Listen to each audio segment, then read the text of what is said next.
Life is the dark and the light, isn't it? These are all emotions that are inside of us, and powerful learning lessons about giving and the beauty of giving to just wanting to give.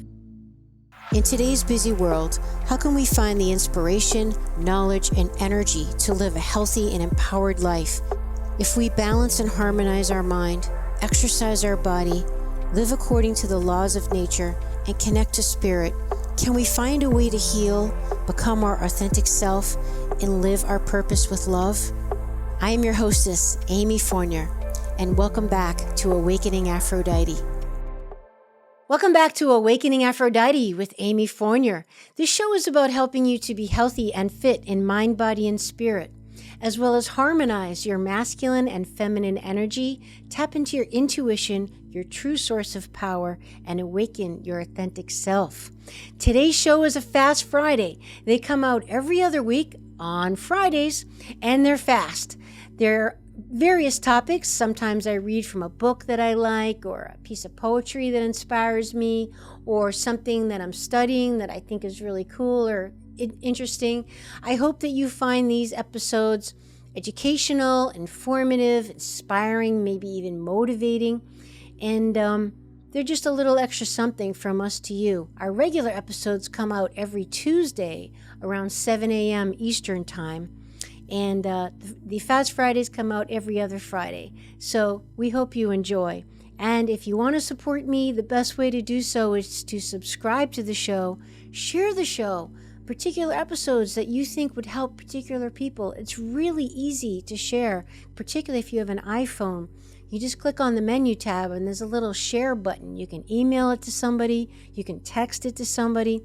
Podcasts have really been a great way for people to kind of get educated and motivated and connected when they're doing kind of menial things like maybe laundry around the house or driving somewhere to or from school or work, or even taking a walk or whatever it is. It's just a nice way to make use of your time and do things that feed your soul. So today's Fast Friday, I am going to read to you one of my all-time favorite children's stories. It's really popular right now for us to tap into our inner child, right? They say that we're all just children masquerading as adults, and that, so much of our trauma and our pain and the things that we're stuck on and we struggle with in life are due to childhood issues and programming that hasn't been resolved or integrated. I have a great episode on healing the inner child with Roseanne Grace. We'll put that in the show notes for you. So if you want more on inner child work, definitely check that out. But a lot of my work ends up touching into the inner child because we all need to heal those pieces of us that are broken and haven't been fully folded into the rest of who we are. So if you think about what was your favorite book as a child, when you think back on the books that you would always ask your parents to read to you, or maybe the ones that you would always want to read yourself, or the ones that you might even still have, what's the first one or two, three books that come to mind? For me, it was The Giving Tree.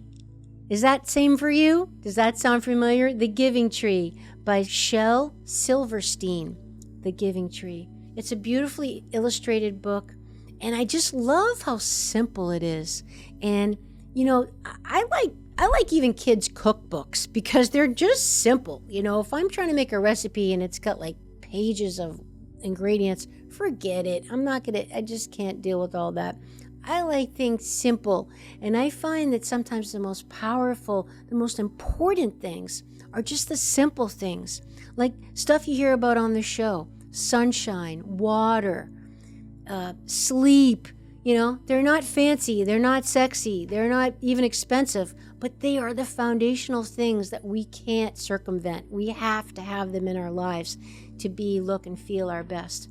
And I think like teaching proverbs and folk stories and myths and all of these things, sometimes it's the most simple ones that are the most powerful and effective. And I feel like The Giving Tree is a story that's just like that. It's so simple and beautiful, but wow, what a message. The message is about the law of giving and receiving. And it talks about how the gift of giving is such a beautiful thing, and how serene acceptance of another's capacity to love in return is also such a beautiful ability that we all have. You know, there's the story of the giving tree is a little bit bittersweet, as you'll hear, but it's interesting for me now as an adult woman, as I record this for you, to think back on, why did I pick this book of all books to be the first one I share with you as my childhood memory book? Of all the books, like Cat in the Hat and Dr. Seuss and Winnie the Pooh and all these books I remember reading and having read to me as a kid, The Giving Tree was like the first one that popped into my mind. So what was it about this book that really made an influence on my psyche? Well, I guess that's for you to decide. And again, I'm going to throw it back to you. What are the books that come to mind for you? And a nice exercise might be for you to go dig them out or buy them again and read them again and see what that triggers in you. It might trigger some kind of memories or, awaken some kind of feeling inside of you, maybe one that needs to be, helped heal or addressed or wow, good for me. I kind of feel like I'm better now. I'm different now. So who knows? We'll see what happens when you think about your favorite childhood stories. All right, so here we go. Let's just get cozy. Take a deep breath. Enjoy as I read to you. Let's pretend we're laying in a nice cozy bed together in the middle of winter, and we got our nice warm jammies on and our big fuzzy socks. We got the dogs by our bed, maybe the cat around our head. And we're going to snuggle in together with a warm cup of cocoa, and I'm going to read to you The Giving Tree by Shel Silverstein. Once there was a tree, and she loved a little boy. And every day the boy would come, and he would gather her leaves and make them into crowns and play king of the forest. He would climb up her trunk and swing from her branches and eat apples. And they would play hide and go seek. And when he was tired, he would sleep in her shade. And the boy loved the tree very much. And the tree was happy. But time went by. And the boy grew older. And the tree was often alone. Then one day, the boy came to the tree. And the tree said, "Come, boy, come and climb up my trunk and swing from my branches and eat apples and play in my shade and be happy." "I'm too big to climb and play," said the boy. "I want to buy things and have fun. I want some money. Can you give me some money?" "I'm sorry," said the tree, "but I have no money. I only have leaves and apples." "Take my apples, boy, and sell them in the city. Then you will have money and you will be happy." And so the boy climbed up the tree and gathered her apples and carried them away. And the tree was happy. But the boy stayed away for a long time, and the tree was sad. And then one day the boy came back, and the tree shook with joy and said, "Come, boy, come and climb up my trunk and swing from my branches and be happy." "I'm too busy to climb trees," said the boy. "I want a house to keep me warm," he said. "I want a wife and I want children. And so I need a house. Can you give me a house?" "I have no house," said the tree. The forest is my house. But you may cut off my branches and build a house, and then you will be happy. And so the boy cut off her branches and carried them away to build his house.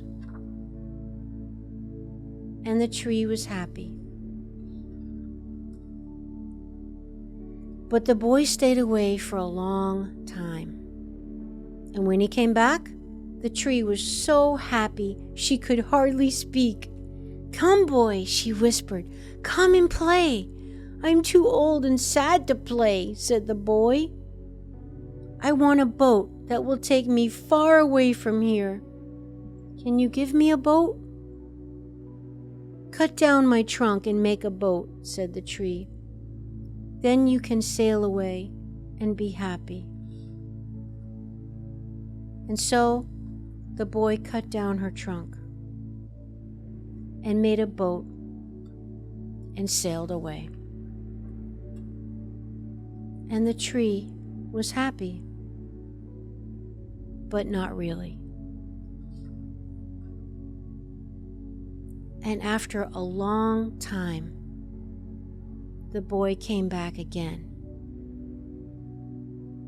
"I'm sorry, boy," said the tree,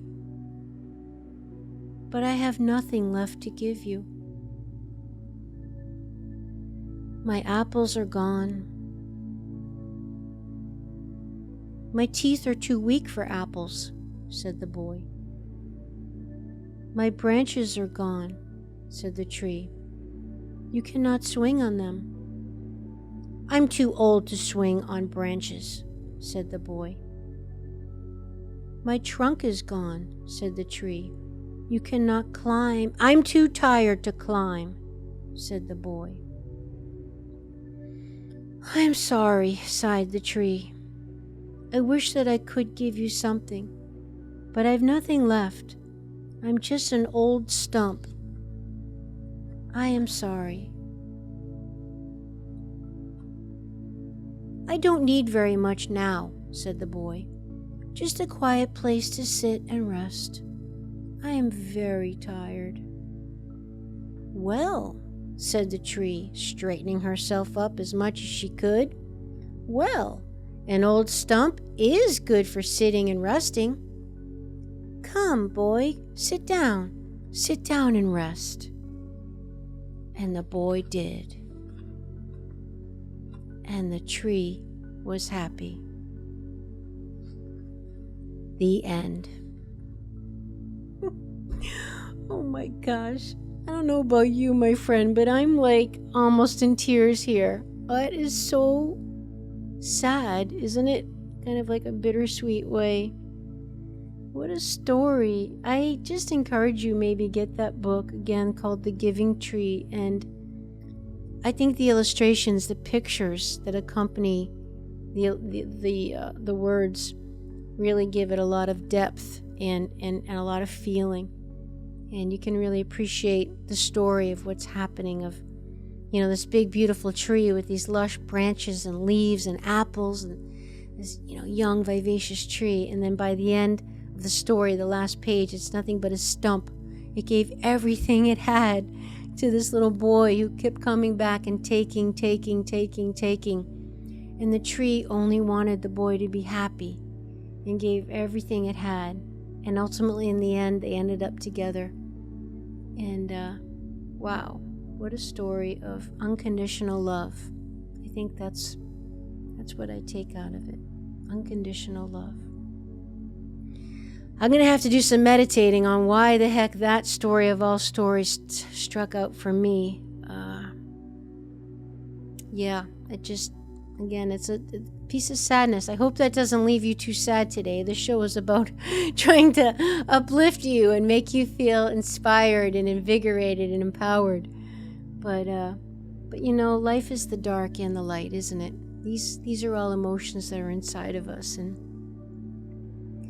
powerful learning lessons about giving and the beauty of giving, to just wanting to give. Would you like to support my mission to help empower people all over the world to be all of who they truly are? If so, please subscribe to the show, leave a review on iTunes, and share it with a friend. And if you're looking to take immediate action to align your energy and optimize your health, visit amyfournier.com. Thanks for listening to Awakening Aphrodite. Let's awaken her together in you. I'm your hostess, Amy Fournier, and I already can't wait to be with you again and for you to hear what I have planned for the next show. Thanks for listening to Awakening Aphrodite with Amy Fournier. To learn more about Amy, check out her website, amyfournier.com. That's amyfournier.com. You can also check out Amy's live and on-demand virtual fitness and yoga classes and sign up for her newsletter to receive a free mini ebook of 3 of her top tips for making holistic health a lifestyle. Again, that's amyfournier.com and get your ebook sent to your email immediately. Connect with Amy on the daily on Instagram at FitAmyTV, FITAMYTV, and watch many of the podcast episodes and subtopic clips on her YouTube channel, which is also Fit Amy TV. Enjoy, and we'll see you next time on Awakening Aphrodite.